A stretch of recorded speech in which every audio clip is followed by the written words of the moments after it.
really want to talk about Spyro.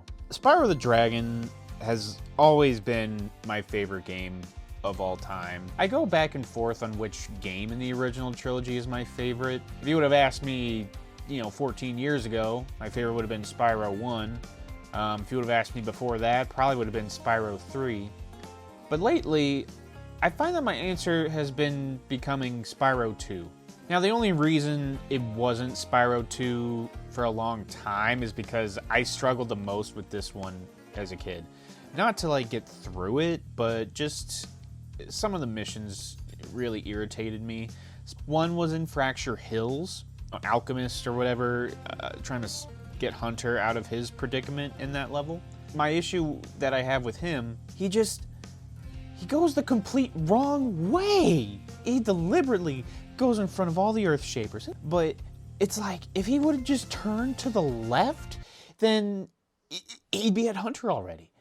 I get it, he can't see, supposedly, but come on.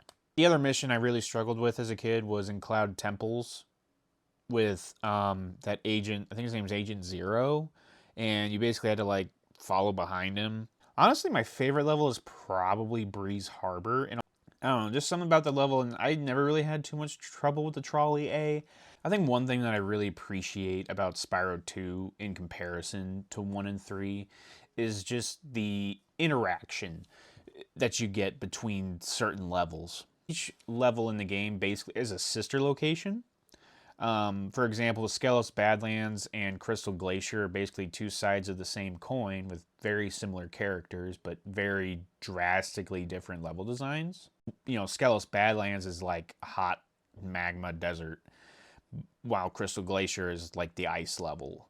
How Breeze Harbor and Zephyr are in a war, essentially. It's like, what the heck? This is a kid's game. Music's really top-notch, too. Stuart Copeland was experimenting a lot with, I think it's called Spectrasonics. It was like a sound pack that was really popular in the late 90s, early 2000s. A lot of songs in video games and other media in that time were using this sound pack, and you can really hear it in a few certain levels, but I didn't know that it was such a common thing until, the past couple of years. The thing about Spyro 2 is this is when you got the hover ability, you got to swim, you got the head bash and climbing, which, at the end of the day, it's something different, but Spyro didn't need it necessarily, but it also doesn't distract from the core gameplay. Honestly, I could go on a much more in-depth rant on Spyro in general. So if you want to see more content like that, just hit the like button, leave a comment, which is your favorite Spyro level. And here's the Spyro portion of my collection. Not a whole lot, but I do have some pretty neat items. So yeah, thank you guys for watching, and I'll see you guys next time.